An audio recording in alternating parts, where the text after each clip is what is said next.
Radio, La Vérité en face, Jean-François Achilly. Il est 9h02. Eh bien, écoutez, bonjour, bienvenue à vous tous. Heureux de vous accompagner pour cette nouvelle saison de La Vérité en face. Parlons vrai. On va reprendre les bonnes habitudes, comme on les a laissées avant l'été. Vous connaissez le principe de l'émission avec nos grands débats. Vous nous appelez le 0826 300 300. Vous témoignez, vous réagissez. Vous avez la parole sur Sud Radio. C'est une chance. Deux grands sujets de rentrée ce matin pour nos grands débats de l'été. Dans une semaine, eh bien, ce sera déjà la rentrée scolaire. Mais oui, avec cette question toujours la même, de quoi souffre donc l'école? Nous aurons deux invités pour en débattre dans 5 minutes et vous intervenez, vous réagissez en direct sur l'antenne de Sud Radio. Notre deuxième grand débat, ce sera à 9h30, La Vérité en face, celle de François Bayrou qui joue sa survie menacée par la censure de son budget de rentrée, qui en appelle au soutien des Français. Il en est convaincu, seule l'adhésion de tous peut changer les choses. Peut-il encore convaincre? François Bayrou, fataliste, presque pessimiste dans ses confidences aux Parisiens dimanche. Je sais que je suis minoritaire, dit-il. De Gaulle avait raison. Les forces politiques sont obsédées par la prochaine élection. Qu'en pensez-vous? Le Premier ministre est toujours aussi impopulaire. Et puis il y a aussi tous ces sondages dont nous parlerons. 66% des Français qui souhaitent une motion de censure. Nous revenons tout de suite d'ailleurs sur les confidences du Premier ministre dans la presse avant cette rentrée. Avec le hashtag On en parle et vous, Jules Boscherini, cette comparaison que vous estimez un peu douteuse du Premier ministre avec une célèbre scène de film à succès. S'il vous plaît. Oui. Pas content, pas content, pas content, pas content, pas content. Nous refusons de reprendre le travail. Il est hors de question de continuer dans ces conditions, c'est intolérable. Non, vous ne rêvez pas, vous avez bien entendu la réplique d'Astérix et Obélix, Mission Cléopâtre, celle où Isabelle Nanty mène la fronde avec des ouvriers en grève lors de la construction du palais de César. Et c'est la comparaison choisie par le Premier ministre pour évoquer le refus de la classe politique et plus globalement celui des Français à ses propositions de budget pour la France. C'est vrai qu'il a dit ça, pas content, et c'était cette référence-là. On sent, Jules, que c'est également une critique envers la mobilisation bloquant tout du 10 septembre. Absolument, car c'est de là que par la précédente comparaison, De Gaulle avait raison. Les forces politiques sont obsédées par la prochaine élection et comme il est plus facile d'être contre, déplore Bayrou, car ce que lui veut à tout prix, c'est l'adhésion des Français qu'il juge seule possibilité pour faire changer les choses. Des mots qui ont provoqué un peu d'indignation. Clairement, puisque la déclaration ne passe pas et les internautes s'offusquent en masse sur les réseaux sociaux. Ces propos sont qualifiés de cynisme indécent par cet utilisateur, quand un autre estime qu'il nous compare aux esclaves qui manifestent dans le film, et c'est bien là que ça pose problème. Certains jugent que Bayrou ironise une mobilisation populaire, mais ce n'est pas un jeu. Oui, les Français ne sont pas contents. Bref, un nouveau tollé dont se passerait bien Bayrou, qui fait toujours face à la menace de censure après ses propositions budgétaires. Rien de bon avant de se présenter à 16h pour une conférence de presse ô combien importante pour un Premier ministre, plus que jamais sur la sellette. Merci Jules Boscherini. Est-ce que vous serez devant vos écrans à 16h si vous le pouvez, si vous n'êtes pas coincé ou au travail, pour suivre la conférence de presse de rentrée de François Bayrou? 0826 300 300, votre avis nous intéresse, nous en reparlons tout à l'heure à 9h30. Mais tout d'abord, c'est notre premier grand débat de l'été ce matin, rentrée scolaire, de quoi souffre l'école? Pour poser le débat, je résume ainsi: crise des vocations, manque de moyens, effectifs surchargés dans les classes, ségrégation scolaire, décrochage, des difficultés et des inégalités qui s'accumulent, aggravées par des réformes incessantes qui touchent les élèves comme les enseignants. Quels sont les mots de l'école en cette rentrée de septembre 2025? Pour en débattre, deux invités ce matin. Tout d'abord, bienvenue à vous, Lisa Herzig, bonjour. Bonjour, vous êtes enseignante, essayiste, responsable de la communication de l'IREF, l'Institut de recherche économique et fiscale. Vous êtes l'auteur de La Grande Garderie, comment l'éducation nationale sacrifie nos enfants, paru chez Albin Michel. Également avec nous, bonjour Philippe Watelot. Bonjour. Professeur agrégé de sciences économiques et sociales, auteur, vous, de « Je suis un pédagogiste », gommer les clichés, construire une meilleure école, édité par ESF Sciences Humaines. J'ai envie de vous poser une question générique, si je puis dire, à tous les deux. Quel est, selon vous, puisqu'on a quand même laissé les problèmes dans le tiroir du bureau en partant en vacances, en cette rentrée, priorité de cette rentrée scolaire 2025? Je commence avec vous, Lisa Herzig. De quoi souffre l'école? Vous avez égrené les différents mots dont tout le monde aujourd'hui, que tout le monde constate, personne ne peut contredire votre constat. Je pense que ce qu'il y a derrière tout ça, l'école souffre de trop d'État. C'est-à-dire du monopole de l'éducation nationale sur une activité, un domaine qui n'est pas naturellement régalien. Pourquoi ce serait à l'État français d'instruire tous les petits Français? Je m'explique. Aujourd'hui, quand vous payez vos impôts, vous payez les professeurs, vous payez les écoles, vous payez tous les équipements scolaires, et finalement les gens n'ont plus le choix de l'école de leurs enfants. C'est-à-dire que si vous voulez pas repayer une école, vous êtes obligé de mettre votre enfant à l'école du coin et vous êtes contraint par une carte scolaire.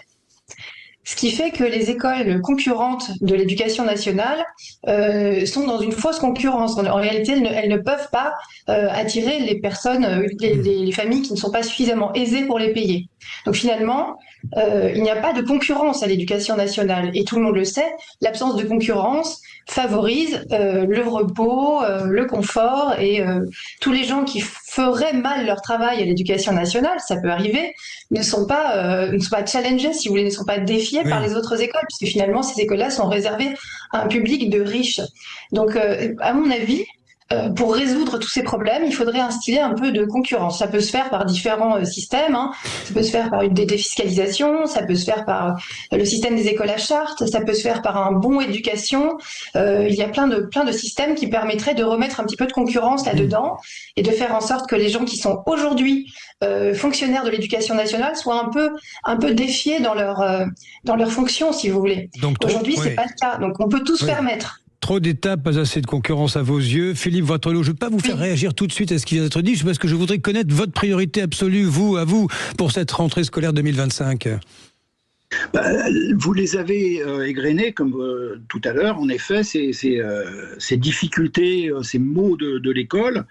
Et parmi tous ces mots, il y en a un qui, moi, me semble essentiel, et j'ai envie d'insister là-dessus, c'est celui des inégalités face à l'école.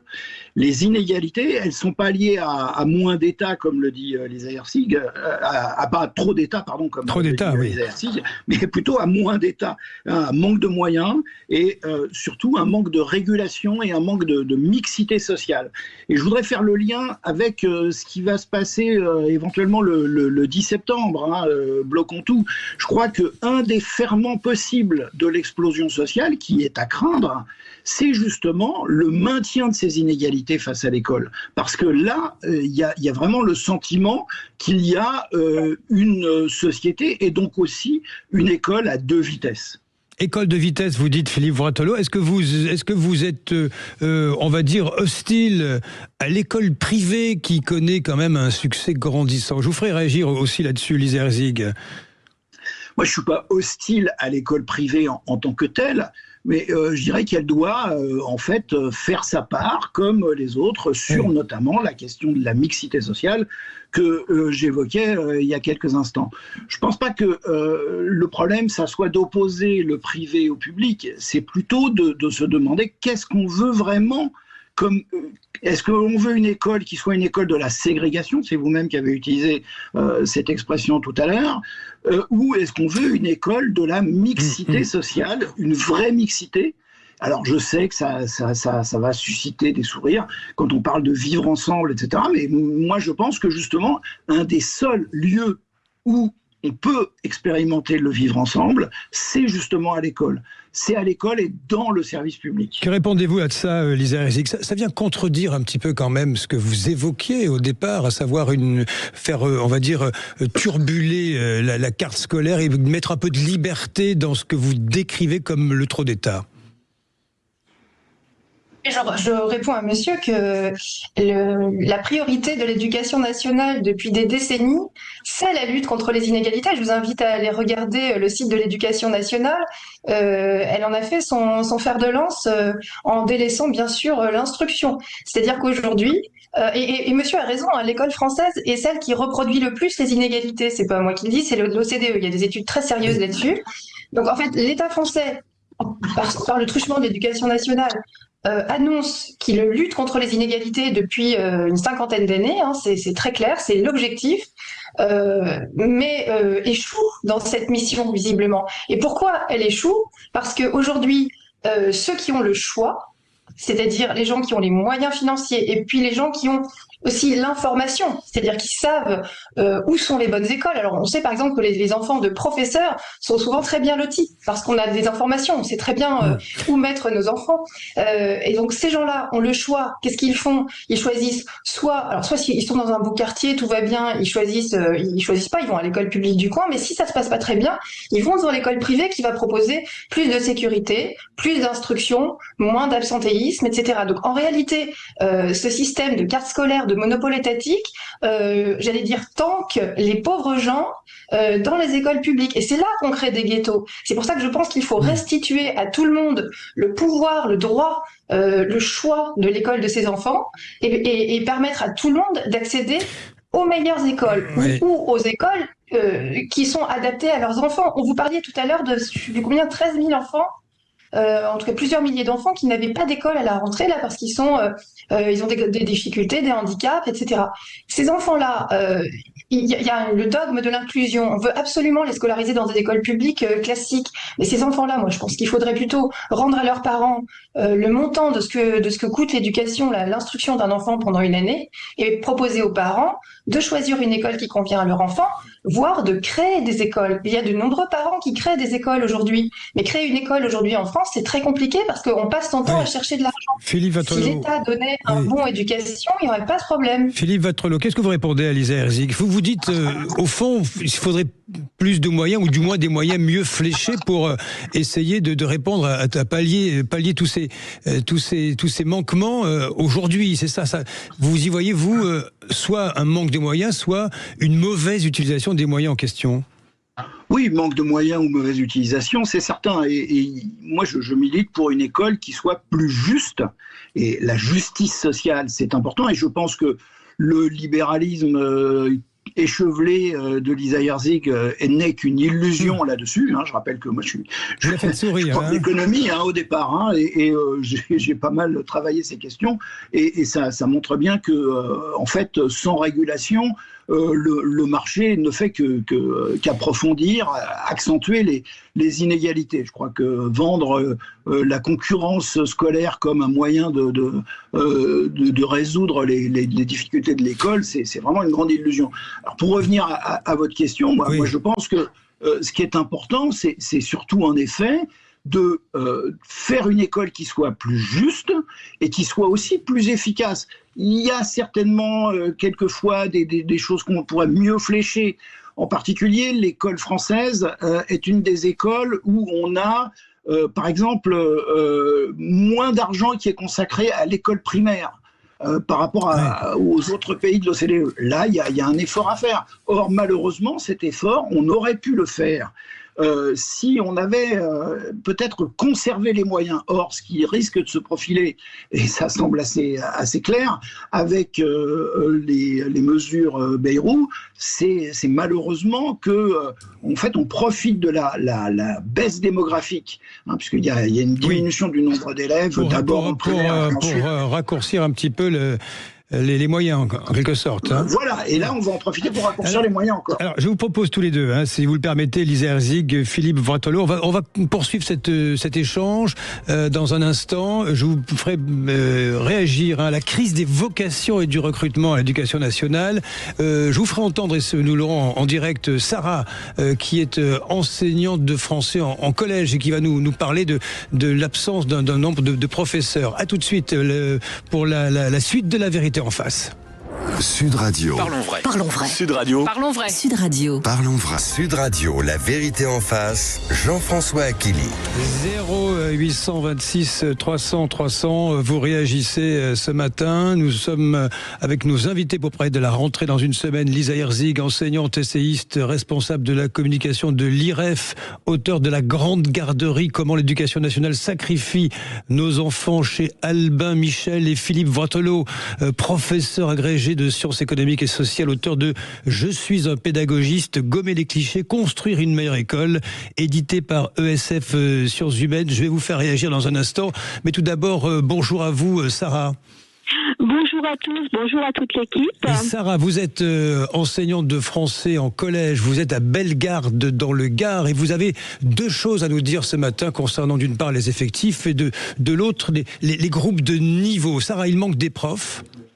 Écoutez, moi je vous dirais, pardon, mais je suis agrégée de lettres, normalienne, oui. J'ai enseigné à l'université aussi, bon, j'ai 60 ans, ça fait 30 ans que je vois tout ça se dégringoler et que personne ne bouge, et je remercie Sud Radio de s'occuper d'éducation parce que personne ne le fait. Moi je trouve qu'il faudrait au moins 1 heure par jour dans les médias pour enseigner sur ce qui se passe exactement à l'école, parce que les parents d'élèves ne le savent pas, et il y a un vrai travail d'information à faire. Les professeurs sont complètement dégradés, découragés. À l'école primaire, on n'enseigne plus. On a perdu en 10 ans, on a perdu 2 ans. C'est-à-dire qu'un élève qui arrive en terminale a perdu 2 ans en mathématiques, 2 ans en français, et on vous parle de socle commun. Il y a une ignorance galopante. On a des gamins dans le supérieur qui ne savent plus lire et écrire. C'est absolument catastrophique. Il est vraiment temps de faire quelque chose. Parce que les enseignants ne sont pas formés. Moi, on m'a interdit de prendre mes élèves quand j'étais tuteur de jeunes profs, on m'interdisait de prendre dans ma classe. Il fallait qu'ils aillent à l'université où ils n'apprenaient rien du tout. Ça, c'est un premier problème. Le deuxième problème, c'est les effectifs. On a des effectifs surchargés. On a enlevé tous les dispositifs qui permettaient d'aider, les dispositifs de soutien individuel de 5 ou 6. Les 2 groupes de niveau qui sont arrivés ont annulé les demi-groupes. Or, l'annulation des demi-groupes est une catastrophe parce que c'est le seul moment, en 6e jusqu'en 3e, où on pouvait vraiment aider les élèves. Ça veut dire qu'on a méthodiquement enlevé tous les dispositifs qui pouvaient aider les élèves. Et ça, moi je le vois. Pour la première fois, il y a 2 ans, j'ai vu des élèves qui ne comprenaient pas un texte que je fais depuis 15 ans, qui est d'une simplicité biblique. Ils ne comprenaient pas ce qui se passait dans ce texte. Maintenant, si on ne réagit pas de manière urgente, je ne sais pas si vous avez vu le livre de Le Floch Imad, qui parle justement de l'école sacrifiée, comme dit madame. Il est urgent de réagir, mais il faut 1 heure par jour pour dire aux parents qu'on leur ment. Les compétences, ça doit aller à la poubelle. On remplace l'évaluation par les compétences. C'est la tactique de la poussière sous le tapis. Tout ça avec la complicité de l'OCDE. Moi, je vois tout ça se dérouler, j'en suis malade. Et mes collègues, on fait tout ce qu'on peut. C'est vraiment grâce au travail des profs qu'on arrive à limiter les dégâts. Important votre témoignage, Sarah, ce matin. Je me tourne vers vous, Lisa Herzig. Vous entendez une enseignante, on va dire, d'expérience, qui a un regard extrêmement technique sur ce qui ne va plus, ce qui s'est dégradé au fil du temps. Oui, la libérale échevelée vous répondra liberté, c'est-à-dire liberté pour les chefs d'établissement de recruter les enseignants qu'ils souhaitent, de licencier les enseignants qui ne font pas leur travail, de gérer un budget. Liberté pour les enseignants de choisir leur localisation, de choisir aussi de quitter le métier pour y revenir quand ils le souhaitent.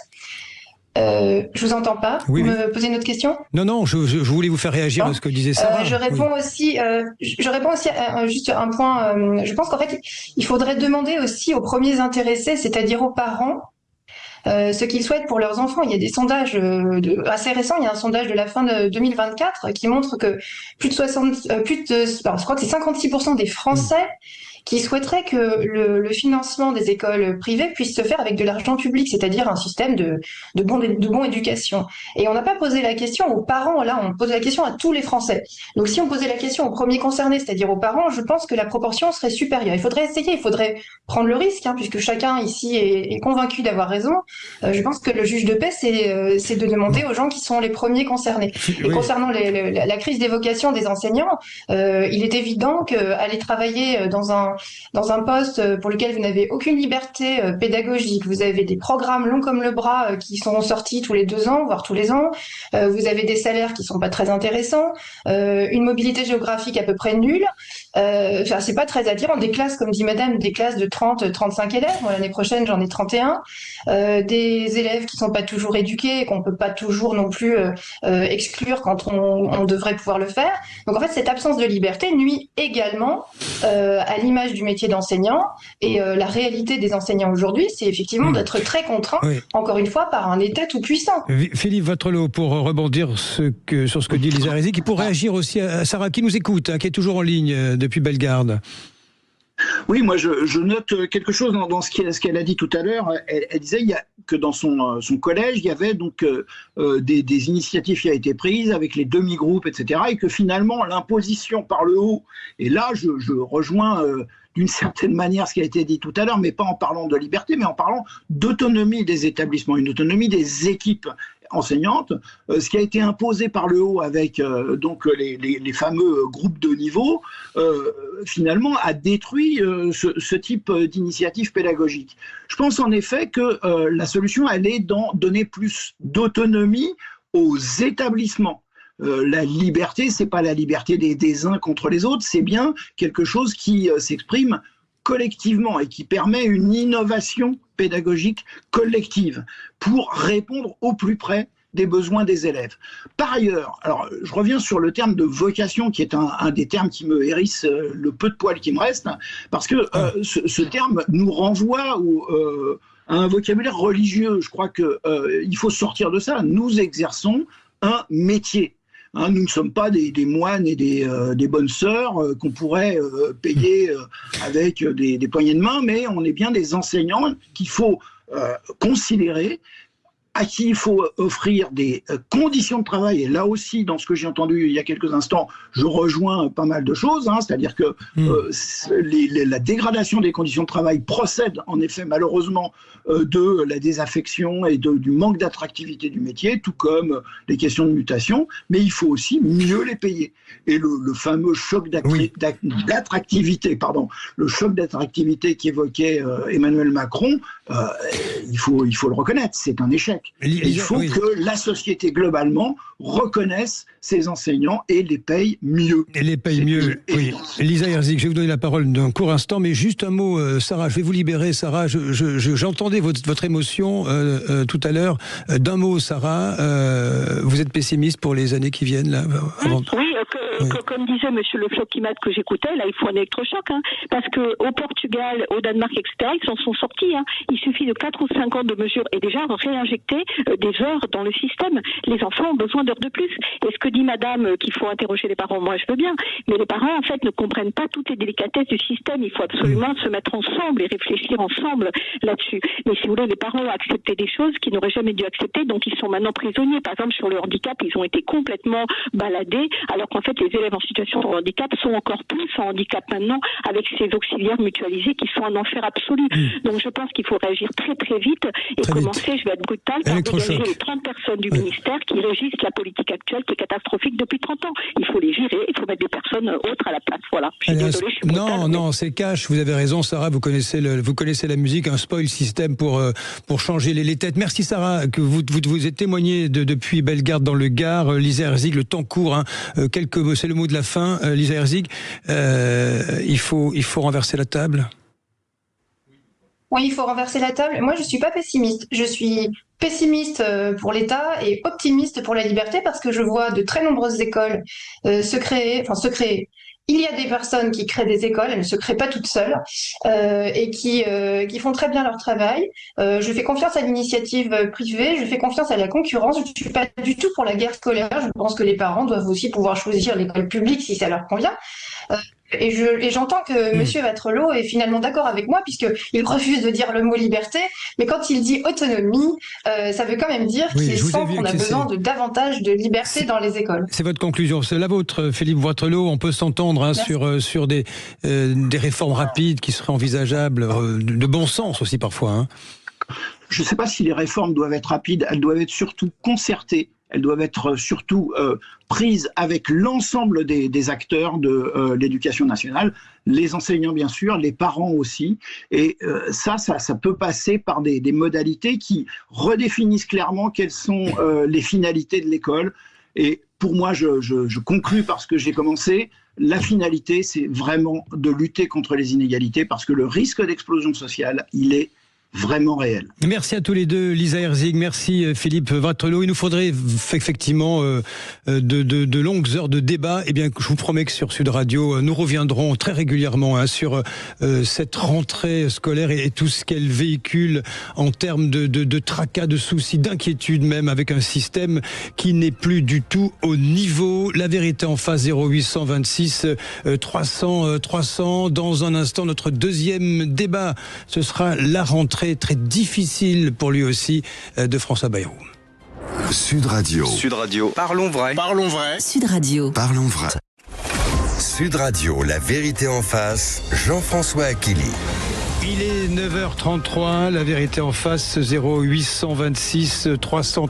Notre deuxième débat ce matin, François Bayrou va-t-il tenir? Conférence de presse aujourd'hui à 16h pour tenter une fois de plus, nouvelle conférence de presse, c'était pas la première, de nous expliquer son plan à près de 44 milliards d'euros, plan d'économie. Jules Boscherini, quelques dernières précisions avec vous. Oui, et c'est peut-être la conférence de presse de la dernière chance, celle pour lui éviter la censure qui le menace depuis plusieurs mois déjà. Et c'est au cours de cette dernière que le Premier ministre doit annoncer sa méthode pour donner un budget à la France.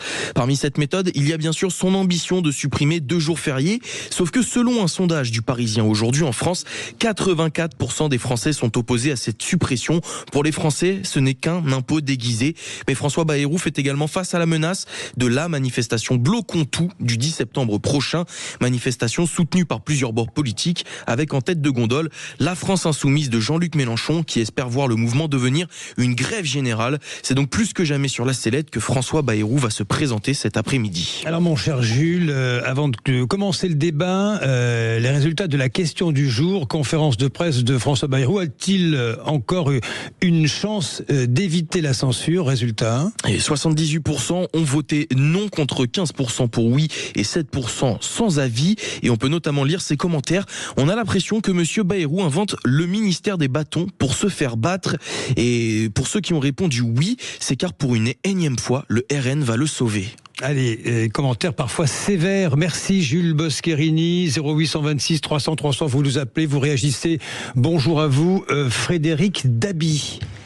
Bonjour. Tout d'abord, quelques échanges avec vous, mon cher Frédéric, directeur général de l'Institut de sondage l'IFOP. Frédéric, ravi de vous retrouver en cette rentrée qui est agitée pour François Bayrou. Il va donner cette conférence de presse aujourd'hui. Et son idée, c'est de dire, au fond, seule l'adhésion des Français peut changer les choses.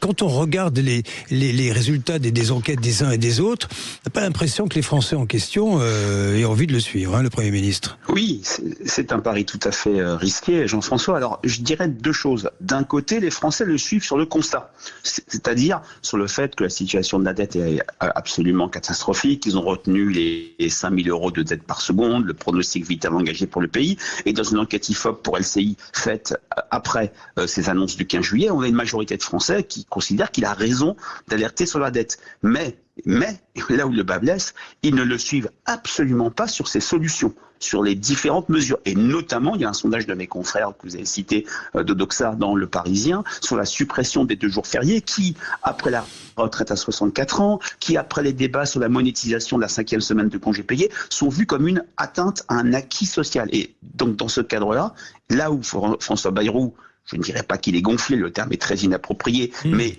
il ne manque pas d'un certain panache. Il attend le soutien de l'opinion dans un contexte où lui, il est aujourd'hui le Premier ministre le plus impopulaire de la Ve République. C'est pas une affirmation de ma part, c'est tiré du baromètre IFOP-JDD, qui, comme vous le savez, est le plus ancien de la Ve République, et on a on a le loisir de comparer la popularité de Bayrou avec celle de Pierre Mauroy, d'Alain Juppé, et même on peut remonter à Michel Debré dans les années 50. Donc dans ce cadre-là, c'est sans doute très compliqué pour lui. Je ne vais pas vous abreuver de chiffres, mais majoritairement, on va dire, dans les différentes enquêtes, les Français souhaitent cette motion de censure et ils soutiennent le mouvement Bloquons tout du 10 septembre et massivement, ils sont contre la suppression des 2 jours fériés. Frédéric Dabi, il y a un petit côté mission impossible dans tout ça, non ? Oui, je reprends votre titre cinématographique. D'ailleurs, une enquête IFOP fiduciale pour Sud Radio montrait qu'une majorité très nette de Français voulait la motion de censure. Là où le bas blesse exactement, c'est que les annonces du 15 juillet sont vues comme des annonces injustes, d'une part, et on sait très bien que les Français sont très mobilisés contre la notion d'injustice, parce qu'on est un peuple qui est très mu par cette capacité à être dans une logique d'égalité, d'équité, et surtout que les efforts sont mal répartis. Et la petite musique ce sont les classes moyennes, les salariés qui vont trinquer et pas les ultra riches, prend dans une partie très importante de l'opinion publique. Donc dans ce cadre-là, effectivement, c'est très compliqué pour François Bayrou, même si en termes d'image, il est apparu courageux et lucide, comme il l'avait été pendant la présidentielle de 2007. C'est lui le premier qui avait alerté sur la situation de la dette. Mais effectivement, lorsqu'il dit « j'en appelle aux Français », aujourd'hui, très clairement, on va dire entre 2 tiers et 3 quarts, donc ce qui fait quand même, Jean-François, une très forte majorité, ne le suivent pas. Restez avec nous, Frédéric Dabi. Première intervention de nos auditeurs. Bonjour à vous, Arnaud. Oui, bonjour Jean-François. Bonjour Arnaud, heureux de vous avoir ce matin. Bienvenue sur l'antenne de Sud Radio. Vous appelez de Vannes dans le Morbihan, très très très très bel endroit. Vous en pensez quoi, vous, cette censure? Est-ce qu'elle vous paraît inévitable? Non seulement elle devrait être inévitable, mais avec les aléas de la vie politique française, tout est compliqué. Mais comme je disais, il faudra arriver à un moment. Ce gouvernement ne représente pas les Français. Bon, c'est le ventre mou de la politique française. On n'en peut plus, quoi. Je veux dire, on a passé un été à apprendre tous les jours des assassinats, des attaques au couteau quasi quotidiennes. En plus, ça, on nous annonce la suppression de jours fériés. Enfin, les Français n'en peuvent plus, quoi. Je veux dire, à défaut de renverser la table, faut tirer la nappe, hein. Vous voyez. Donc, vraiment, moi, j'ai plus l'étiquette politique, mais on n'en peut plus, quoi. Les Français n'en peuvent plus. Quand vous dites, Arnaud, les Français n'en peuvent plus, qu'est-ce que, selon vous, majoritairement, l'opinion souhaite, c'est quoi? Un peu plus d'ordre, un peu plus de sérénité, de stabilité dans le pays? Oui, une représentativité du peuple et de ses aspirations à avoir plus d'indépendance, vous comprenez, un pays, ça doit se gérer comme une famille, on doit gérer ça au mieux, mais là on voit bien que c'est mal géré, ça part à volo, même l'ambassadeur américain qui fait des remarques au gouvernement français parce que les Juifs, évidemment, maintenant en France sont en danger, il faut parler clairement, parce qu'on fait rentrer une immigration musulmane à grande porte ouverte depuis des années et des années, et on s'étonne maintenant que le conflit israélo-palestinien s'importe en France. Soit importé en France. Merci à vous pour ce regard, Arnaud. Vous êtes assez pessimiste d'ailleurs, Arnaud, ce matin. Frédéric Dabi, globalement, l'opinion publique, quand on voit ces sondages qui sont faits, vous avez ces ELAB qui dit, je ne vais pas vous faire commenter les autres instituts, mais qui dit 66% des Français souhaitent la motion de censure. Est-ce que les Français sont quand même conscients que l'instabilité politique n'est pas une bonne nouvelle pour la marche du pays? Oui, je pense qu'il y a cette dimension de prise de conscience qui fait que ça a été une protection pour François Bayrou. Mais qu'est-ce que nous vivons dans ce que nous disent les Français depuis le 7 juillet? Le 7 juillet, Jean-François, c'est le 2e tour des élections législatives. Et je rebondis sur ce qu'a dit votre auditeur. Arnaud de Vannes, oui. Voilà, notre ami de Vannes, il n'y a pas de majorité, rien ne se passe. Et c'est vrai que les Français vivent ce que j'appelle l'éclipse du politique, c'est-à-dire ils ont le sentiment que le politique ne joue plus son rôle. C'est quoi le rôle du politique, on va dire d'un gouvernement? C'est résoudre les problèmes, améliorer la vie des gens, comme disait le Parti Socialiste dans les 70, changer la vie, et on est dans une logique d'inaction totale, et ça crée parfois de la colère, parfois de l'exaspération, mais aussi une forme d'indifférence, une forme d'exit. On le voit dans des enquêtes de l'IFOP où les Français cherchent des acteurs de confiance. Je pense aux maires, je pense aux entreprises, aux entrepreneurs. Et clairement, alors François Bayrou n'est moins dans cette logique d'inaction parce qu'il a frappé un grand coup le 15 juillet et certains ont reconnu un certain courage, mais les solutions proposées pour l'instant ne séduisent pas les Français, d'où cette inclination. C'était 58% dans l'enquête IFOP fiduciale de Sud Radio vers le 20 juillet. Ça a encore progressé d'après mes confrères des Labs que vous avez cités, souhaitent une motion de censure. Les solutions ne correspondent pas peut-être aux attentes des Français. Nous sommes justement à ce sujet avec vous, Frédéric. Bonjour Frédéric. Oui, bonjour Jean-François. Bonjour Frédéric, soyez le bienvenu. Vous appelez de la capitale, de Paris, Frédéric. Oui. Votre regard sur ce que propose l'électrochoc près de 44 milliards d'euros de François Bayrou. Eh bien, je pense qu'il fait comme les autres, comme d'habitude, comme tous les premiers ministres depuis 40 ans. C'est-à-dire qu'il fait le constat qu'effectivement ça va pas bien. Mais où va-t-il prendre l'argent ? Eh bien, il va prendre l'argent par des taxes, par des impôts déguisés sur ceux qui travaillent, sur l'entreprise, sur les salariés qui payent des impôts et sur ceux qui n'en payent pas mais qui vont payer de la TVA, etc., de la consommation. Et il ne va pas réduire les dépenses de l'État. Et je pense qu'une majorité de Français voudrait que peut-être que l'État, avec un budget correct, amène le service qu'ils attendent. Le budget, M. Bayrou l'a annoncé qu'il va avoir un dépassement, je crois, de 27 ou 30 milliards, c'est-à-dire en fait 50 ou 60 comme chaque année, donc on sera toujours en déficit, mais il ne va pas les prendre là où ce serait peut-être plus facile. Par exemple, supprimer tout ce qui est facilement supprimable, c'est-à-dire toutes ces agences, Vous voulez dire quoi ? Aller faire des réformes plus structurelles ? Oui, plus structurelle. Je crois que l'organisation de l'État a besoin d'un grand nettoyage et d'une grande remise en service, comme on dit, en mettant l'église au milieu du village, c'est-à-dire que l'État se concentre sur son travail et laisse faire les autres élus en ce qui les concerne, les maires, les départements, etc. Et peut-être que sur le social, on pourrait regarder un peu ce qui se passe parce que le robinet du social coule à flot. Alors je ne parle pas des retraités. Les retraités, ils ont cotisé, ils méritent leur retraite, ils ne l'ont pas volée, et quand ils travaillaient, c'était leurs impôts et leurs taxes qui faisaient fonctionner la France. Donc il faut laisser tranquille les retraités. Par contre, il y a le reste du social qui coule à flot, et peut-être aussi qu'on pourrait un peu regarder ça. Alors je sais que M. Macron distribue facilement l'argent, le chèque ceci, le chèque cela, l'essence, le chauffage, etc. C'est-à-dire pour compenser les erreurs politiques qu'ils ont commises, donc ils donnent des chèques, mais les chèques plus les chèques plus les chèques, à la fin de l'année, ça fait quand même beaucoup d'argent. Et en social aussi, je crois qu'on donne pas mal d'argent à des gens qui n'en ont pas besoin, qui ne le méritent pas. On pourrait regarder le RSA, par exemple. Le RSA est donné à la moitié des gens qui le reçoivent sont étrangers et ne le méritent nécessairement pas parce qu'il n'a pas été fait pour ça. On a 30 000 centenaires en France, mais on paye 1 million de retraites à des centenaires. Bon, là, il y a peut-être quelque chose à voir aussi. Donc, il faudrait aller chercher partout, là où c'est possible, selon vous, Frédéric. C'est ça l'idée. Tout à fait. Merci. Tout à fait, il faut revoir toute notre organisation. Tout revoir de fond en comble, essayer d'aller taper dans la structure. Frédéric Dabi, merci à vous Frédéric, vous nous appeliez de Paris. Frédéric Dabi, si on se rappelle le François Bayrou, dès la campagne, la première de 2002, il parlait à l'époque d'aller supprimer des couches du millefeuille. Il était déjà conscient, lui, près d'un quart de siècle, que le système commençait un petit peu à s'empiler, et qu'il y avait peut-être des choses à aller chercher là-dedans. Oui, vous avez raison, il l'avait dit en 2002, il l'avait surtout dit en 2007. Il avait connu une véritable dynamique. Je sais on échangeait déjà, Jean-François, à cette époque, si je me souviens bien. Absolument. Et il avait connu une vraie remontada. Il y a même quelques sondages qu'il avait mis à égalité pour accéder au second tour face à Nicolas Sarkozy. Bon, c'est du passé.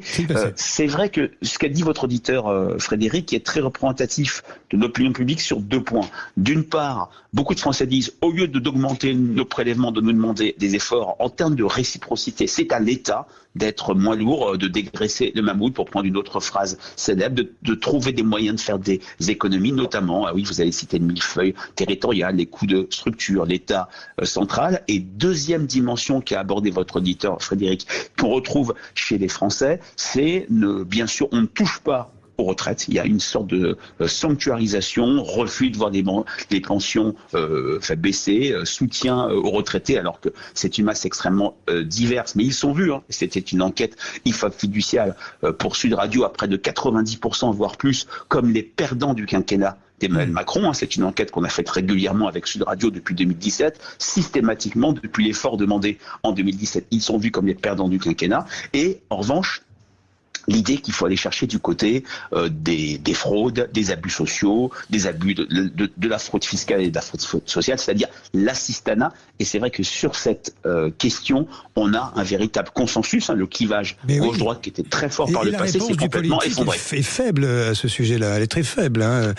C'est comme si le sujet était systématiquement évité, peut-être de peur de comment dirais-je, décevoir une certaine partie de l'électorat, mon cher Frédéric Dabi. Oui, bien sûr. Vous serez devant votre téléviseur à 16h, j'imagine. Alors je serai en Corse en intervention pour un colloque sur le régionalisme qu'organise Région et Peuple Solidaire, si vous voulez tout savoir. Super, replay pour vous en tout cas. Merci. Voilà, mais je le verrai quand même après. Merci Frédéric Dabi, merci pour cet éclairage en ce début de semaine de quasi-rentrée. La vérité en face, 0826 300 300. Dans un instant, retour de Guy Carlier avec son splendide éphéméride sur fond de Beatles. Sud Radio, c'est vous qui donnez le ton.